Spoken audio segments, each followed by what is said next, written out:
एक गलती करती हैं, बच्चादानी के मसाइल को आम समझकर नज़रअंदाज करती हैं, लेकिन यही छोटी अलामत बाद में एक बड़ा मसला बन सकती है।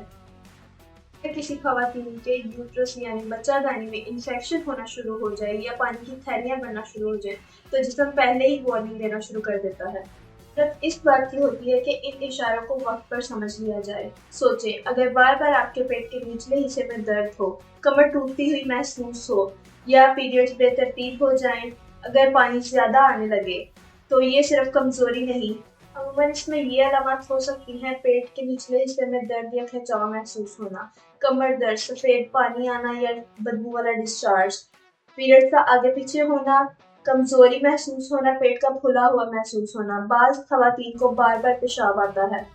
वजूहात: हार्मोन्स का बिगड़ जाना, टेंशन, ज़हनी दबाव, सफाई का खास ख्याल ना रखना, कमज़ोर क़ुव्वत मुदाफ़ियत। अब मैं बताऊंगी आपको होम्योपैथिक में 2 मेडिसिन, सीपिया और परसाडीला। ये मेडिसिन आपको दिन में 3 मरतबा यूज़ करनी है, 10-10 कतरे। बीमारी में खास एहतियात: पानी ज़्यादा पिएं, सफाई का खास ख्याल रखें, फास्ट फूड से परहेज करें और दर्द ज़्यादा होने पर डॉक्टर से अल्ट्रासाउंड करवाएं। याद रखें, औरत की सेहत ही इसके खानदान से जुड़ी होती है।